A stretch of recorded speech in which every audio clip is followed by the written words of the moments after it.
Well, hello, everybody, and welcome to the second season of the Bold Vision podcast, Everything Construction, where we talk about, contracting, construction, strategy, and how construction companies can scale and grow. And so today I have with me a guy from the federal government sector, but he wasn't always in the government contracting. So today with me is Eric Coffie. And Eric, I'm so glad to have you. Thank you so much for being on the show. Why don't we just talk about, you, where you came from, how you got into the contracting with the federal government, and a little bit about yourself. Yes, Sonya, thank you for having me as well. It's a pleasure to be here. For me, my background, I'm an engineer. A lot of Okay. people don't know that about me, but I am an engineer. And I started doing procurement government contracts back in 2007 when the real estate market crashed.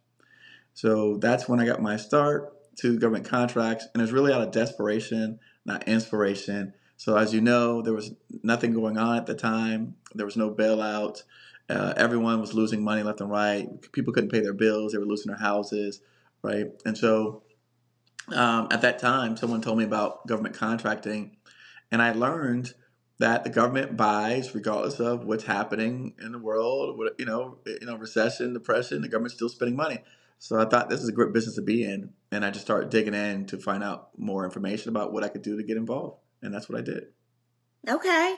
All right. But let's just start like before you were an engineer. Now, in the engineering, you can be an engineer in many things. Were you always in construction, or what type of engineering were you in? I was an engineer in college, but I've actually never practiced engineering in real life. So I'm an industrial engineer. That was my degree. But while I was in college, I was an entrepreneur. So I've always been an entrepreneur. So Okay. actually, I started a business in college, and we raised some capital from investors. I had a board of advisors from some very successful people, and we built apps. So we built apps for the health and fitness industry. And then once that business did not take off, I moved back home with my family. I worked at a call center for a little bit. And then I saved up enough money. And then I got into real estate and I became a licensed realtor. And I did that for several years very successfully. And then from becoming a licensed realtor, someone said you should become a developer because you're smart. And so they're like, hey, you could take your real estate skills, pass the contractor's exam, and become a developer. And so that's the path that I was on before the government basically collapsed, the real estate market collapsed, the whole country, the whole Yeah. world. Yeah, I know it's an up and down all the time, right? I mean, we've been in a government shutdown here for the last, what is it, 40 or 41 days. And Yeah, now, supposedly things are going to get back on track, but only till January. So we'll see how that goes. But yeah, but the government, even though they were shut down, I mean, it never really sleeps. And like you said, the government is going to spend money regardless. So, when absolutely. I know, being in the construction world and working in that industry, there's always a budget for improvements. I mean, there's always a Sure. budget to build, constantly. And so I think a lot of construction, businesses or general contractors feel like if they can get in the government sector, maybe they've made it. Mhm. What's your take on that?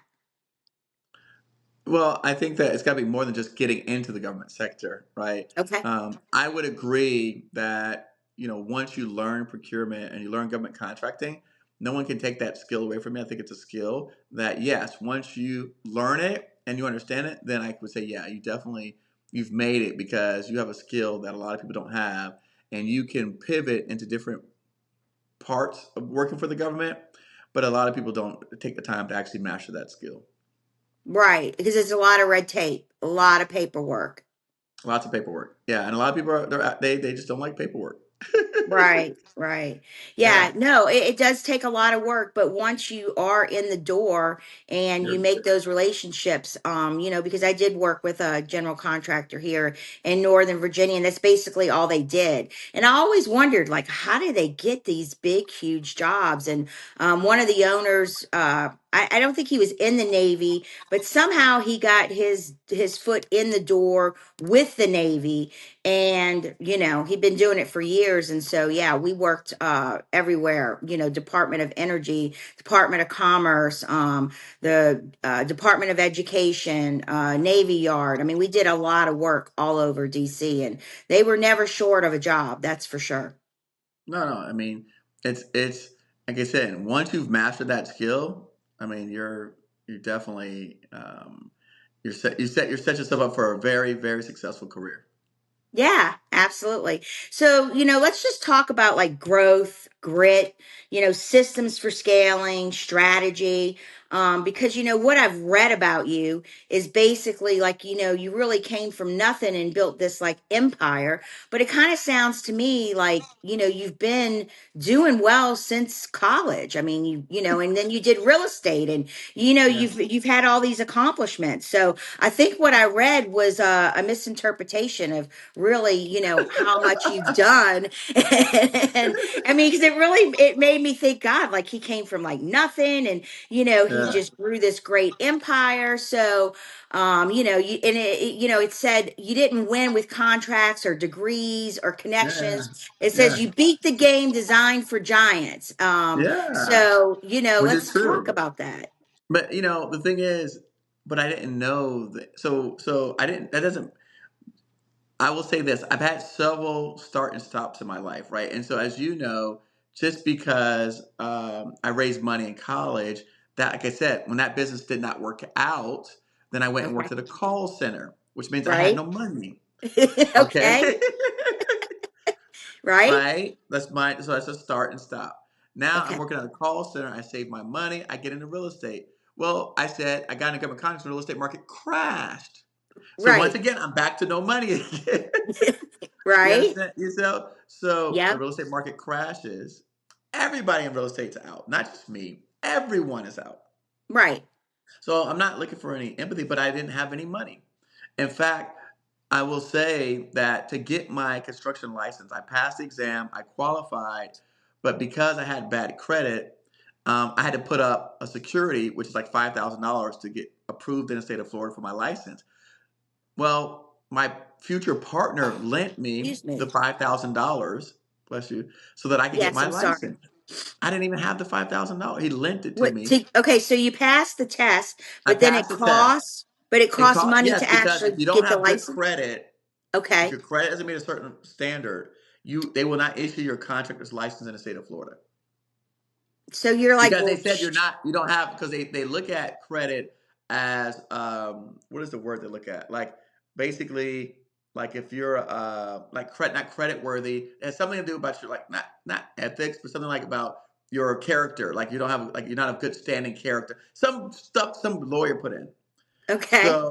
So basically, since I wasn't like of high character because my credit wasn't good, I had to put up the form of a bond, which is $5,000 to basically get my contractor's license. But I didn't have the 5,000 either. So a friend of mine, he lent me the 5,000 to get my license Man, are you because lucky? he thought I was a Yeah. good character. Because he's like, you good enough character. If you pass the test and you qualify, you good enough character for me. So he was like, how can you?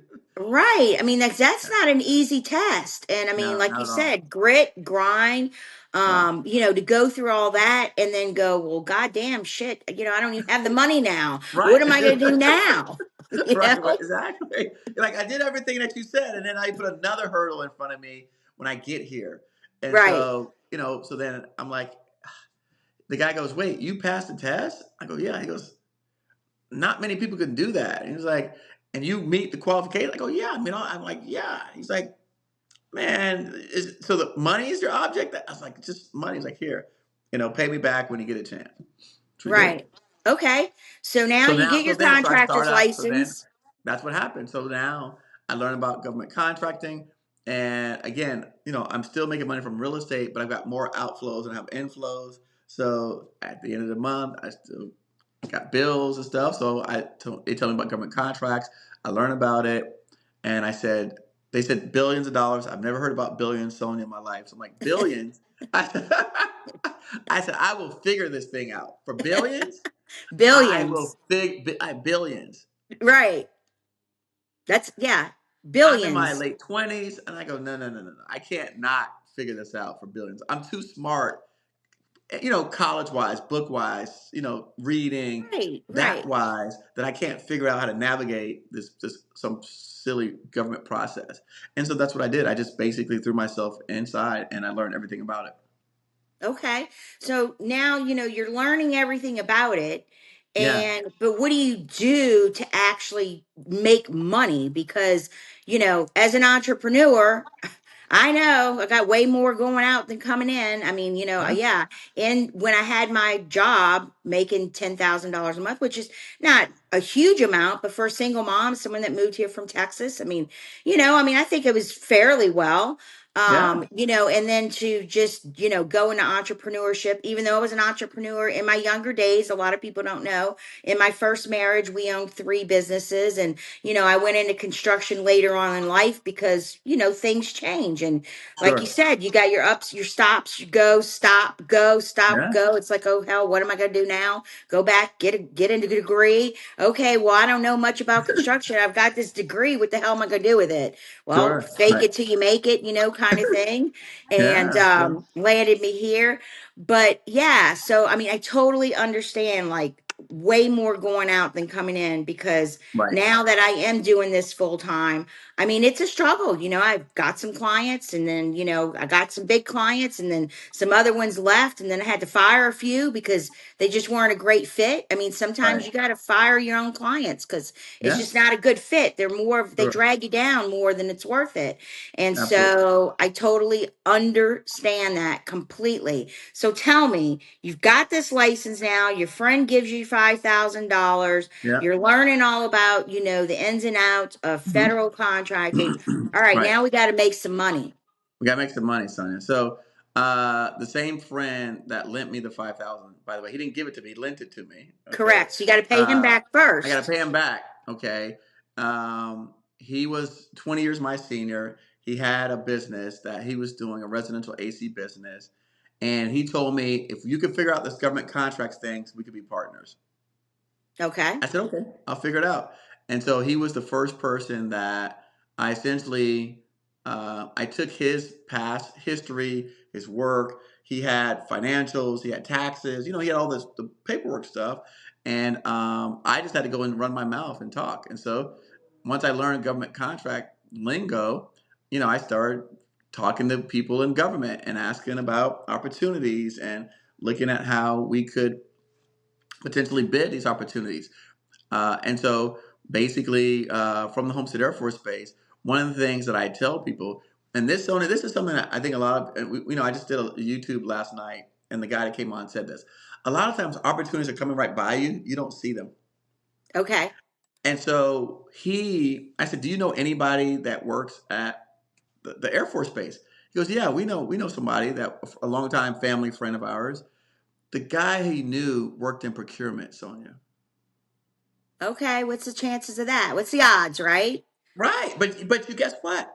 If he never looked into federal procurement contracts, it wouldn't have mattered. It never mattered to him. It was never of any importance what the guy's role is because lots of people in this world, right? You never Right. cared. But then when we started digging up, like, hey, who can we talk to about contracts that are coming out that we can look at on this base? He said, well, I have a friend of mine that works at the base. Maybe we could talk to him. Talked to him. We said, hey, then we learned that his role was in procurement and he was in the contract shop. Now, I mean, he didn't necessarily have the final authority, but he was in there that could share with us the information about, like, because when you look at federal procurement, and a lot of people don't know this, there's a certain level of bids under a certain dollar threshold that all go to small business. Now I'm And then aware of that. And there's it has another to level be of, like at the another SBA level, too. There's a like no, no, a that's not women owned SBA. and all that. You get into all that stuff, like the women owned or the veterans owned. We're gonna talk That's about that. We're talking about dollar threshold. It has nothing to do with Okay. set aside. Dollar threshold goes to small business. Okay. There's another dollar threshold that means it goes to small business, but it doesn't have to be publicly bid. So it doesn't have to go out solicit on any internet system.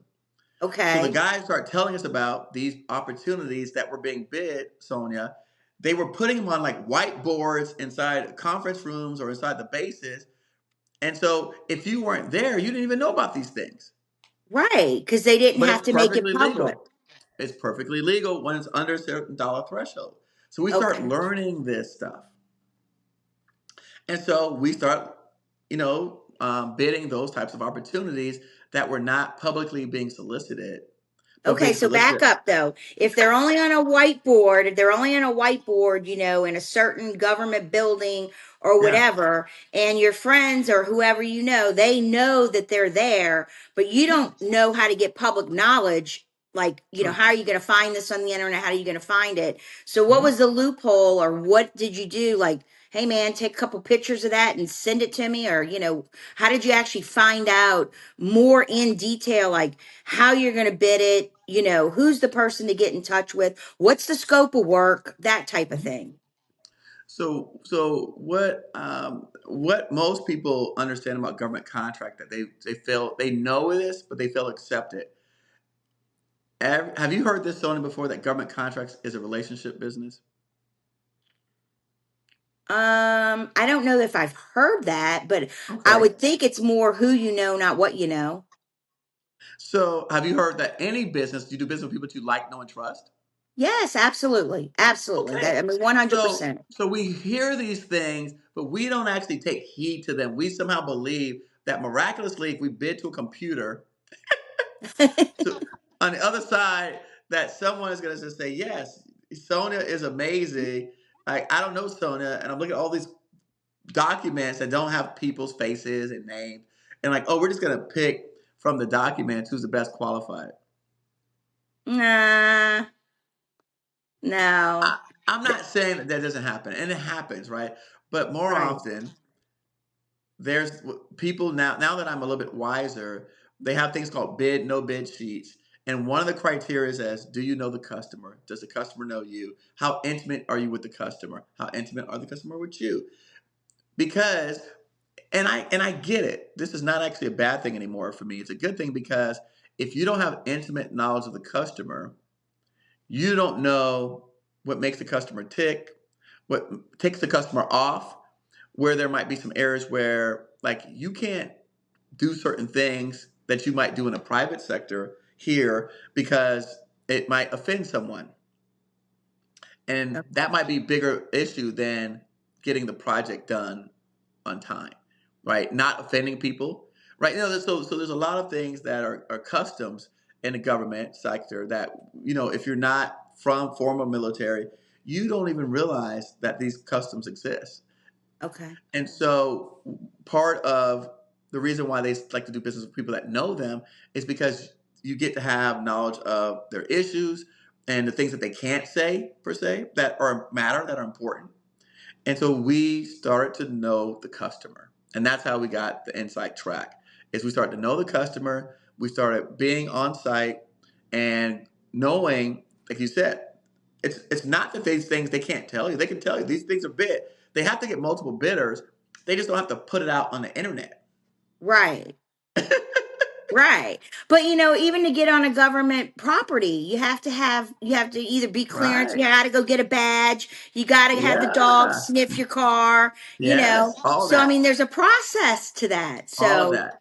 So yeah. so so I'll tell you a trick that I tell people who don't have contracts. I Okay. said, so the first time that I was going to this new base where so every base, military base, government offices have small business offices. Okay. So there's a small business office at every major installation facility. Most of the government agencies all have a small business office. Is it on site, but it's off site. It's allowed On site, for. on site. They're all offices. They're on site. Okay, but you still got to have permission to go there. We're getting there. We're getting there, Sonia. Okay. All right. I want to make sure you track in first. Yeah, Let's no. track with every place has a small business office. Okay. Okay, good. So we're reaching out to this particular base, and we said, "Hey, we'd like to meet your small business office." The lady says, "Well, if you can get on base, you can come meet me." Hmm. Okay. I'm like, okay, I guess I got to figure out how to get on base. So, Sonya, you're in construction. I'm in construction. Before they bid a job, what is the first thing they do before they bid a job? Do a site visit. Boom, Sonya. You And you got sign to up have for a the site driver's visit. license. You sign Driver's up for the site license. visit. That's all you got to tell them. I'm here to look at, I'm coming to bid a job. You know, the security's there. I mean, that's just common sense, but I've been on enough jobs to know that I need a driver's license and I need to tell them that I'm coming to visit the site. And even if they have to escort me or whatever, you know, But you just just get said in. but you didn't. But 5 minutes ago, you didn't figure that out.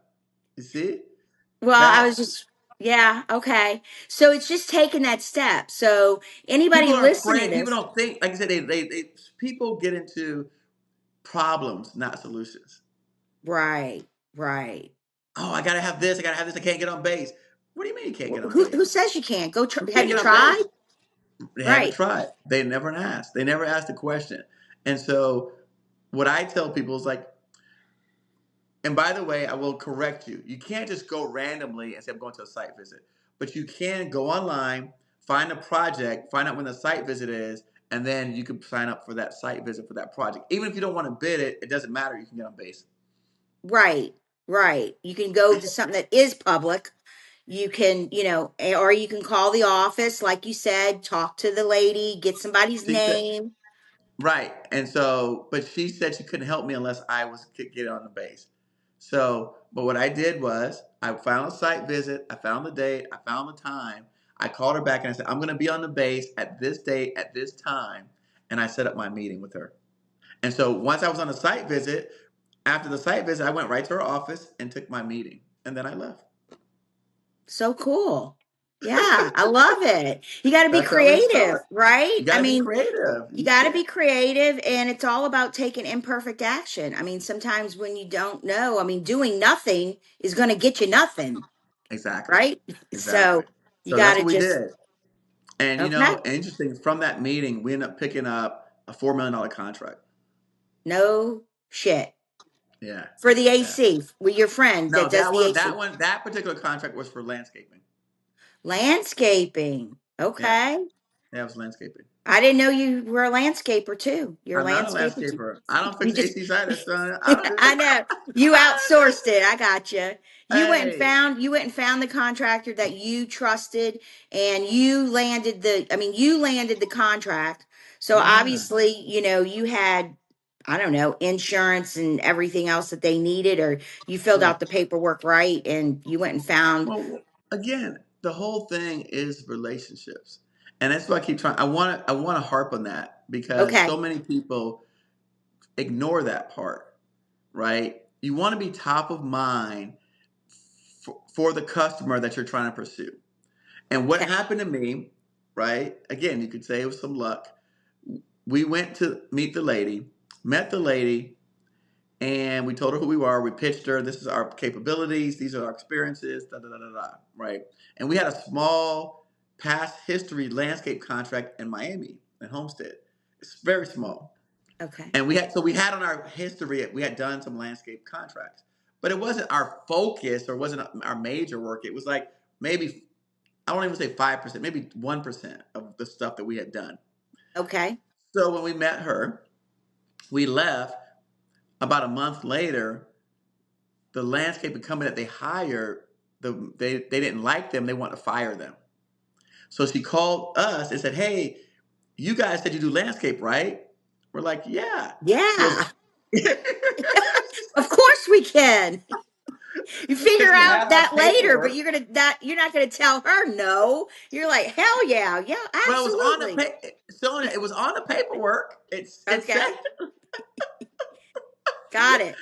and so she's like, "Hey, we got this landscape project. Can you come take a look at it? Give us a price." Absolutely. Yeah. And then so that landed us. It started off. I think the first it was what they call a novation, which basically means they take the contract from one company, give it to another company, and it was so. I hate to say simple. The company and this is why I think there's a lot of room for new construction companies. Anybody listening to come to service the government, it's because the company who got the contract, sometimes people are so rigid in how they do business, right? They're like, you said 2 cuts a month or 3 cuts a month. Oh, like it was one of those deals. I mean, here you're working for the government and they ask for a little bit more and you're going to be Yeah. like They're stickler like, to the no, damn you said right. contract. And like, hey, it's rainy season, so we got to cut a little bit more. The grass is high. This is a commander's coming office. We got to trim the hedges because it's commanders coming into the base. And they're like, well, that's not part of my contract. So they just kept all Man, these things. yeah, they didn't realize I mean, the opportunity that was ahead of Yeah. them. You just Yeah. do. I mean, sometimes you got to give more value but imagine what's going to come down the road, and how much more work you're going to get by, just going above and beyond a little bit. Because, And so then there's they, going to be a time when you're going to have a contract and you don't need to do shit and you're yeah, still getting exactly. paid, Right, exactly. and But they're I not think breathing down your neck saying, hey, we're paying you and you're not even here. I mean, contract to contract. Yeah, you got to give and take. You got to be flexible. I think that they were new to the space, and so they were not flexible, and so that created opportunity for us. And because we had happened to be in her office like a month earlier, she remembered us. We were top of mind, and she reached out to us and called.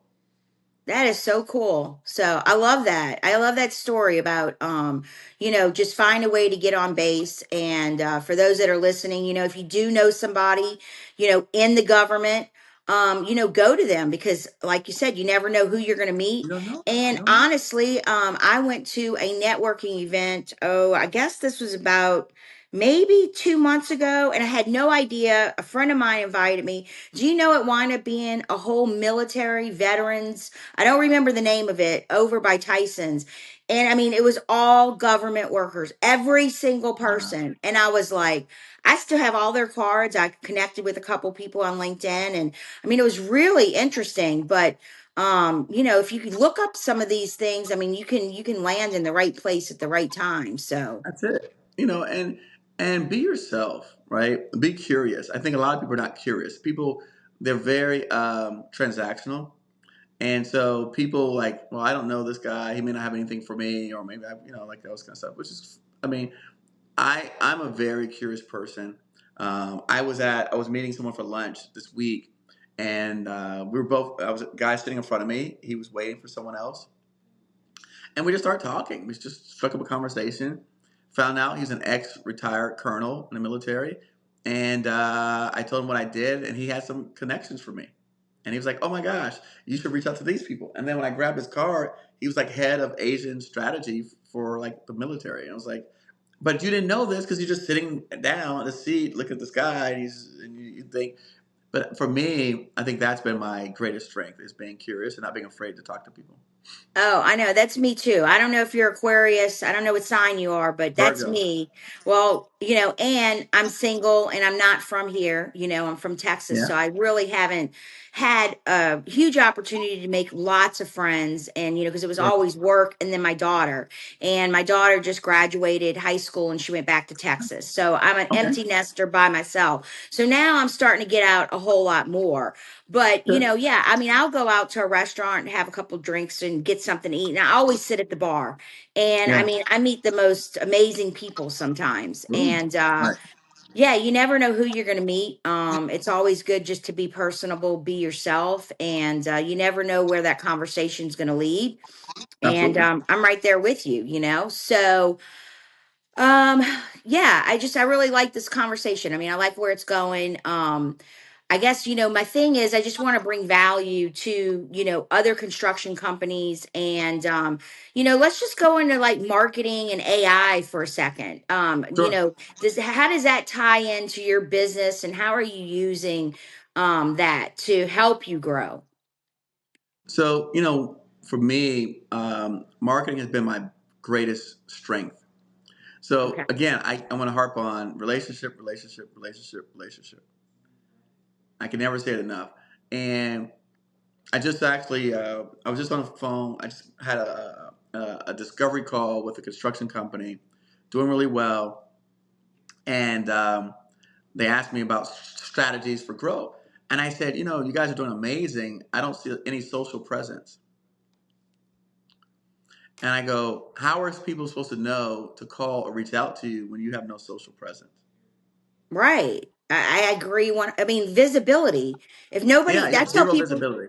yeah, well, I tell people you can have the most beautiful website in the whole world, but if there's no keywords and it can't be found on Google, if you're not showing up when somebody says, concrete, Sterling, Virginia, or they're looking for something specific, if you are not in the maps, your website isn't organically underneath it, and they can't find them on social media or anything, I mean, what is You the don't exist. point? You don't Right. exist. Yeah, you And, don't exist. people don't understand that. And I can't harp on that enough. Yeah. So for me personally, that's one of the things that I would say is um, I think we kind of forget, and I like to remind people of this.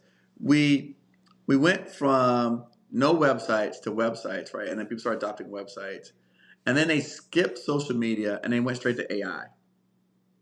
And I go, you guys never adopted social media. Well, none of the legacy companies that I know of, at least on the smaller side, they have never adopted social media, right? And if we look at and I say this to everyone I have lunch or dinner with, I said the biggest buyers of data center in our country are social media companies.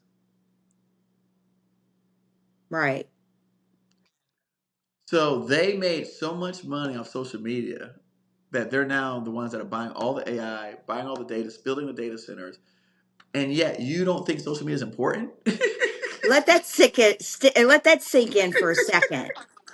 Like, I right. said And everybody's on social media, these companies' Facebook, valuations Instagram. are trillions. Right. Sonia, their valuations are in the trillions Why do you think construction companies don't take marketing seriously? Like, because why don't they see the value? the owners are typically older, and unless they are receptive to change, then like a lot of people that want change but don't want to be a part of the change, I think that's just what happens. They're just not receptive to change.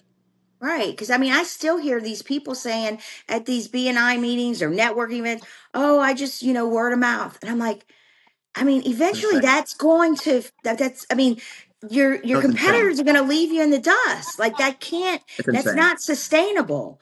That is not going to sustain your business forever. And it's like just talking to a dead wall sometimes. And it does get frustrating for me because, they don't see the value in it, or they see the value in it, but they don't want to spend the money. And it's like, well, if you keep doing the same thing over and over again, that's insanity. How do you expect to get a different result? Like, you have to invest in yourself because everybody else that is doing that, and just for my interviews, and I'll be honest, some of these companies that I have been interviewing and I talk to, the ones that are, I mean, one really sticks out in my mind. I mean, this guy, it's a new business. He's only been in business not even 2 years. It is a franchise, but you know what? He is doing social media. He's got someone managing his Google business profile. He is in the maps.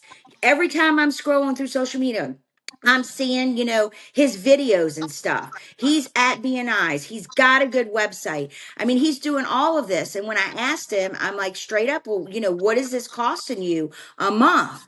6 to 8 grand a month. And I'm like, and how's that working out for you? He's like, there, I have no choice. I have to do it. And he's obviously getting his money back because he's busy as all get out. But you get a small business, tree company, or, a deck company or something like that to spend 2 grand a month on marketing. I mean, you think you asked for their arm and their leg. That's again change, right? We all want change. We just don't want to be part of the change. Right. Yeah. So what's your That's the thoughts on problem. AI? I mean, how are you using that in your everyday, like in your business? How are you using AI? So for me, I'll give you an example. My YouTube channel, we're at 49,000 subscribers. We've been kind of plateaued for the last 6 months. So I went to AI and asked it, what can we do? Some strategies, and we started implementing some of the strategies like even 2 weeks ago, and we've doubled our view count by 100% Really? by So executing on the strategies. how often do you post on there? Because I know I saw a couple podcasts or a couple. I mean, I didn't dig real deep, but I mean, like, how often do you post on YouTube? So, I mean, right now on YouTube, we're releasing 3 shorts a day. Okay. So And where, go ahead. that's really that's the difference. We're Okay. releasing 3 shorts a day. 3 shorts a day. And where are you making your content? I mean, is What do this you mean? something that is like, you do on certain days? Do you have a videographer that follows you around like a professional?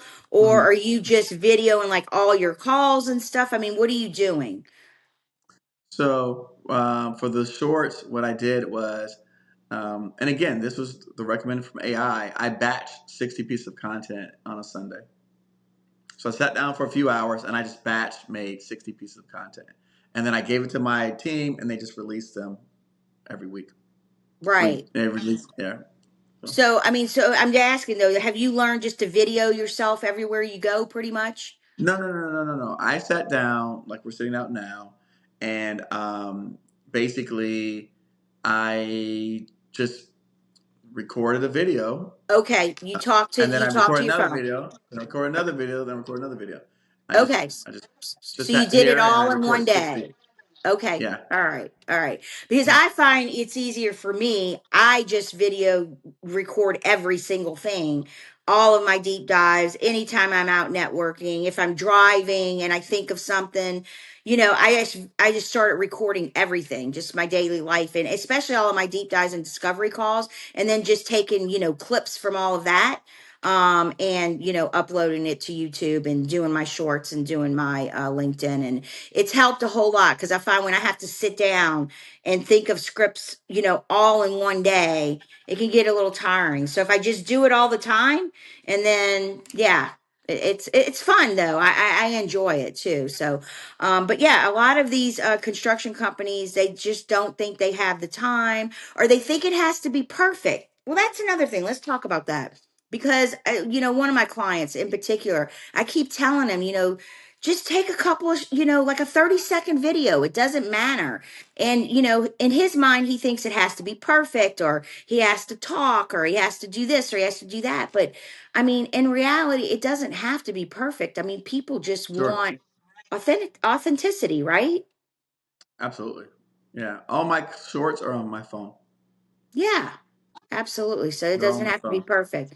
And if you They're all on mess my up, phone. oh well, right? Big deal. Well, I mean, it's easy for people to say, Sonia, when people are trying something new, nobody wants to show themselves messing up. Right. I mean, I agree with you, but I also understand people's logic now. That now that I've been doing this for long, people feel they have to be perfect to the world. And that's the opposite of what the real world people want to see. They want to see your mess ups. They want to see your authenticity. They want to see that. But it's kind of hard to sell that Sonya, to someone who doesn't have a public persona. So I Hmm. would say, yes, I agree with Sonia. You can mess up. No one cares. But I understand that you guys want to be perfect and you want to do it that way. But the truth is, in this world, people really do want authenticity, particularly now we're getting to making AI content, AI videos. Your mess up might be the thing that lets people know that it's not AI. Exactly. See, and I used to be really afraid of that. And it does take a little bit of practice and just doing it more and more and more. And I have found that, yeah, being imperfect is okay. And, saying too many ums and stuttering once in a while, or, stopping for a second and having to think while I'm videoing, it's okay. Yeah. But, Oh, at the end of the day, I'm just hoping that I get my message out there. Whatever the message that I'm trying to get across, yeah. hopefully at the end of my stuttering and and mess ups, I'll, get the message across. So that's Right. the end Yeah. goal. Yeah. No, I agree. And I again, I personally, I was afraid when I first started 7 years ago, but you're right. Today, I could turn on live and stream and talk, and I don't care. Yeah, All that is out the window. I don't care anymore. right.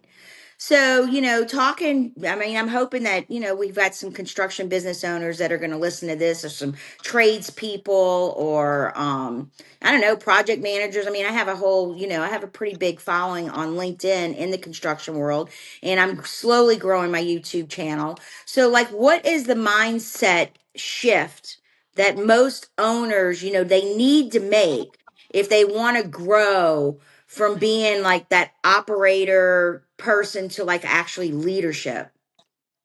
So, for me, going back to, I think even if you're in the construction arena, right? And many of us know this. If you've ever taken the contractor's test, the contractor's exam, it does not teach you how to build anything. It teaches you how to manage a construction project. And so everyone listening to me, you know that to be the case. That's the same thing with government contracts. What I teach people is how to do federal procurement, not how to actually do the contract work. And so I think I want people to shift their minds and say, okay, wait. So what Eric is saying is if I can learn how to do business development, which is going out, meeting the customers, understanding the customer's needs, putting that into a written document and some sort of proposal, which nowadays you can use AI You for. can use AI, exactly. That is where you could create tremendous amount of value. That is where a lot of folks are afraid of or intimidated by because it is a lot of paperwork. And so again, for me, I've always believed that anyone who can learn this procurement process and like even the things I mentioned, how to get to the small business office, how to look up the what's coming down the pipeline, how to look at the budget, how to understand what was funded, right? How to Mm-hmm. understand how they buy, where do they buy, and then you go those places. All these things are happening around us every single day. You just are not a part of it, but they're happening around us every day. So you've got to figure out for the customer that you seek or that you desire, where they're spending, who's got the authority, who's got the power, how do you get to them, how do you let them know you exist, or your client or your partner, and then how to, like for example, to this next week. So next week there's a huge construction conference in Phoenix, Arizona for the Society of American Military Engineers. It's the largest group. Uh-oh. So I think my battery died. It's okay. So it's the largest group of construction companies that do federal procurement. And Okay. so it's the largest group of construction companies that do federal procurement in the country. They're all well, I mean, now under this current administration, maybe the government's not going to be there. But in past years, all the government agencies that bought construction was there. And so if Okay. you go there and you're in construction, you're going to meet the government buyers who buy construction services. So that makes it really easy for like a good place to start. You're in the place where the government who buys construction is going to be at. How can you go wrong, Sonya? So now the key is, right, having some information about them. And that's the next thing that people don't do is like, okay, before we go to this event, right, let's research who's going to be there. Okay. Let's because it's a government, everything is public information. So you can find out publicly what products they're got coming down the pipeline for 2025, 2026, right? You can find out which projects are in your area, which scopes of work fit the kind of work that you do, right? Which types of products that you'd be interested in. Maybe you have some inside information on it because you live in that town. Like, for example, in Florida, we have coral rock. So if you dig here in Florida, you go a couple of inches, you're hitting coral rock. If you go to Georgia, you're hitting sand. Maybe you're hitting red clay. Like none understanding soil conditions, right? Like those types of nuances helps you separate yourself from any Tom, Dick, or Harry that shows up. Says I can Right. build it. Having the learning the procurement process, understanding how to do the research.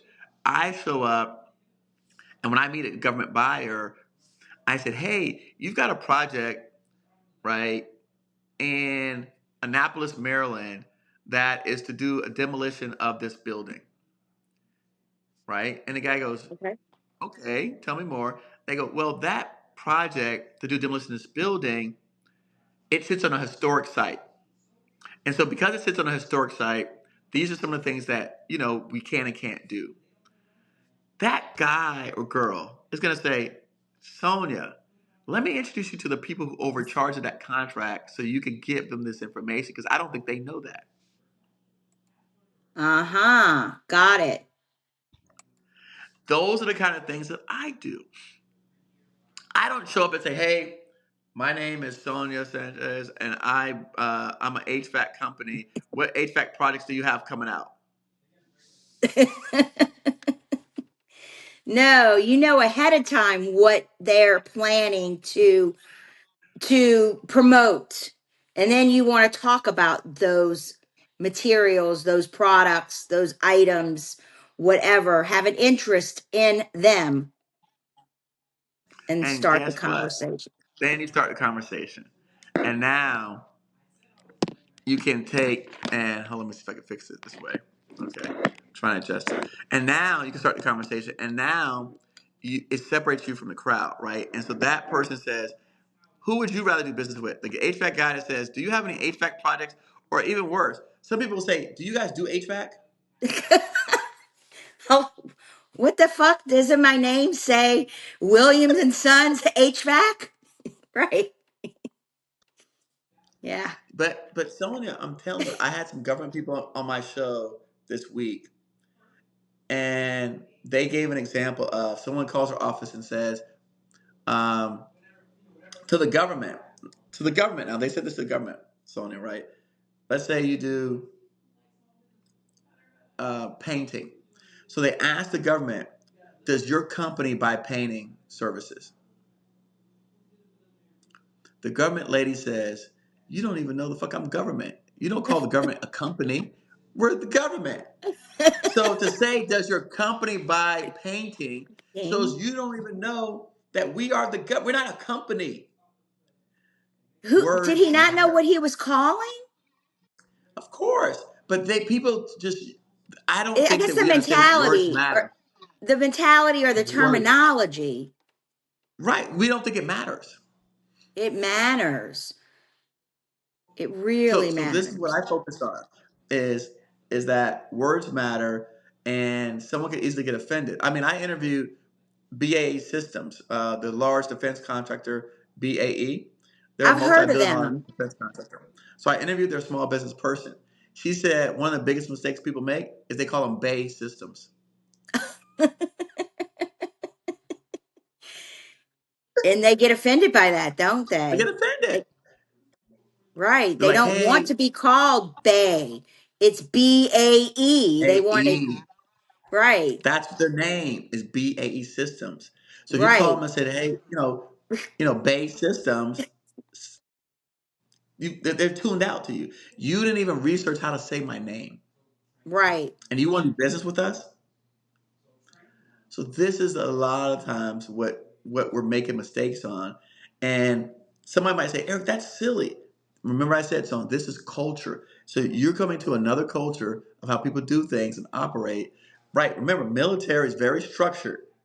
You got Yes. branches, you got chiefs, you got different divisions and division of labor. And so this is the new culture you're coming into. You've got to be respectful of people's culture. And that's why, for me, I spend a lot of time helping people understand that so that you don't say base systems or I'm calling your company or do you buy painting services or what? It's just Right. dumb. Yeah. Yeah. So You for got to be a me, little smarter. You got to think about so it. So for me, let's use AI to solve these issues so that you become wiser when you go to the meeting, when you go to the event. So how do I use AI? If I'm a construction company and let's say I'm in West Virginia, right? I don't know, St. Louis, Missouri, because I don't know a city in West Virginia. If I'm a painter in West St. Louis, Missouri, and you're a painter in St. Louis, Missouri, if I were you, I would go to AI and I'd say, hey, I want to work. I'm a painter and I would like to look at any military bases or facilities that buy painting services within a 30-mile radius. Can you give me a list? That's the first thing I would do. Yep. Yep. Easy, And it will give you a right? list. So now you have a list. Okay, so now at least you're like, okay, well, I've got something to start with. Okay, help me Give me the names of the small business offices for those particular installations that buy painting. Correct. Well, give me their websites information for those people. Boom, boom. Okay, help, and then from there, now you have the name of the small business offices, you got the name of the people who are buying it, you got the websites, and so then you can start doing some research and understanding them, right? Yep. Give me a list of events in or around St. Louis for government buyers that buys painting services. Right. And you go attend one of those. And then eventually you find out when they're bidding or they have a site visit for another project, any project. You make sure you've got somebody, your connections, and you make sure you're on that base or at that project and you Well, go yeah, take because them. because check this out. Now you know who's buying your painting services within a 30-mile radius. Like you said, you know the event. You kind of beforehand you went on their websites, figure out kind of what they're doing. So when you go to the events, now you make relationships. So then, like you said, when you have a site visit, you could go to the site visit. You already have some relationships that you made from the event that you went to, Yep. and now people start connecting the dots, and they go, "Sonya, I see you everywhere. Didn't I see you down in Greenville? And wait, weren't you at?" You're like, "Yeah." Sonya, you really are serious about this. I'm serious. I'm serious as a heart attack. Give me a chance. I promise you I won't disappoint you. I won't let you down. Give me, I don't care if small opportunity, give me $1,000 opportunity. I will kick butt and I guarantee I'll deliver. And the next thing you know, Sonya, somebody's calling you for an opportunity.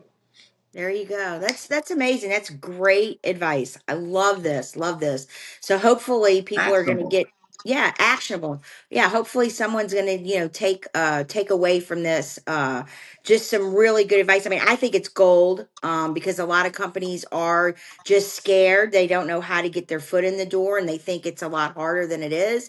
And so since we're having brutal truths here, if there's one lie that probably small businesses think, about federal work that you just want to kill right now. If there's just one thing that you could say that's a total lie, what would it be? That all the work goes to minorities. Okay. That I have, yeah. I have heard that because, well, I mean, like Of some of course. the contracts, they do have to go to either, well, what is it? It's not They either has to minority. be That's not veteran minority, but that's not, or it's not minority minority. owned. That's not minority. It's not true. Not at the federal level. That doesn't exist. Okay. Federal. Okay. So states can do minorities. Federal does not have a minority program. They don't have to. Interesting. They Okay. don't Because have I it at have all. Not for federal. Okay. That must We're be the talking difference because federal. I have talked to general contractors that are minority owned companies It and doesn't they matter. feel like they have an advantage. They feel like they have an advantage of getting these contracts, and they made me believe that, but now you're telling me that's not true. So you know what? That's a good thing to know. You just said, what's the biggest myth? That's what you asked me. That is. This Yeah, is all what they right. portray on TV. Yeah. There That- is no minority certification at the federal level. Okay. Very interesting. I'm glad. Women is not minority. Veteran Right. is not minority. Okay. Hub zone is not minority. You see that? That's not Yes. minority. Okay. So I'm not saying a woman is not a minority, but that's not a minority certification. That is based on your well, I mean, I don't know anymore because we know how we call women and men. We I don't, Then they. America a little funny about who's a man and who's a woman nowadays. Yeah, I know. Uh, but it used to be based on your Gender, physical physical gender. roles, but I don't know anymore what's based on. But What? yes, Yeah. prior to Where that. that's. Yeah. And again, so when we talk about that, that's the big one that a lot of people have told me. Just because I personally, because I happen to be black, they go, "Oh, you got those minority contracts, right?" Ah. Yeah. And you're like, no, dude. Has nothing. I My go, color of my skin has nothing to do what with it. minority contracts? Which ones exactly did I get? Name the minority contract that I got. Name it. Like, what is it called? Like, what is the name of the minority contract? What is it called? Minority? So if I go on sam.gov, do I type in minority contracts and it pulls up? Right. There is Come no on. such thing. There's no such thing. So the closest thing that I would give people that are listening, so they do have a disadvantaged business contract. Okay. It's based on being socially disadvantaged and economically disadvantaged. But again, it's still not minority because anyone who's socially or economically disadvantaged can qualify. Okay. Economic disadvantage only means you can't be rich. What's wrong with that? Like, I think that that should be allowable. That like, hey, rich people can't get certain contracts because they're rich, and so even if you're a small business, if you're rich, you still have an advantage over people because your mom or dad's wealthy. So you're not competing on a level playing field. Gotcha. Okay, so that's so you. And by the way, even that rich term, Sonia, is still loose because you can have a lot of money. You just can't be rich. So meaning like, let's say you're worth $8 million, Okay. right? Well, as long as you don't have your income doesn't exceed, I forgot the number, say 400,000 a year annually income. Okay. They exclude your primary residence. So if you could put everything in your primary residence, that's excluded, right? Then you qualify as economically disadvantaged. There you go. See, he's giving you guys golden tips. He's giving you guys gold here today. So, So, but no, but but this, again, but Sonia, even the economically disadvantaged and socially disadvantaged, right? Even that certification is 5% of contracts. So right. why would you be chasing? There's this whole pie Okay. this big. Yeah. Sonia, if we're at Thanksgiving and somebody says, "Okay, Sonia, you can only eat it from this sliver of the pie," you're gonna be like, "What the hell, dude? Nah, man. Like, I want to eat from the whole Oh, pie. pie." Yeah. So you know what? Keep the 5%. I want to eat from the 95% of the pie. Right.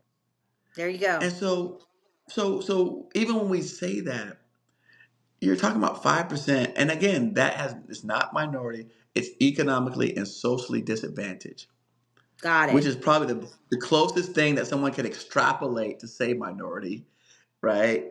But if you're a white male and you're economically disadvantaged and socially disadvantaged, you can get those contracts.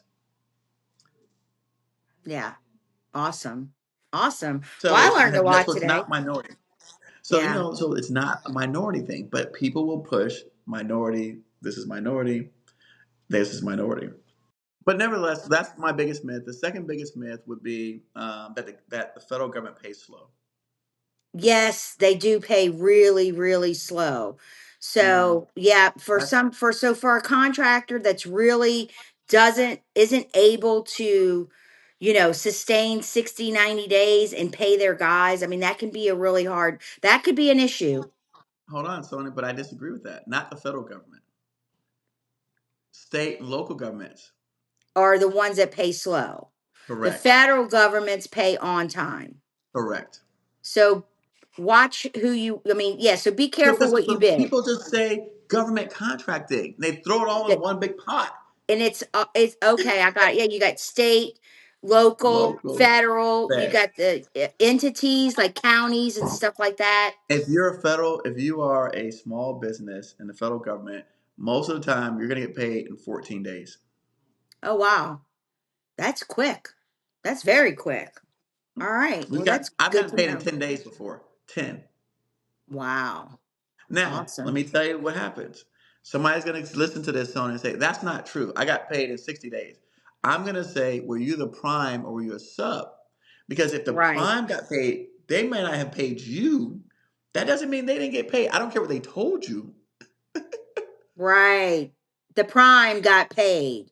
They just haven't. Yeah, the GCs got paid, but they just haven't paid their subs yet.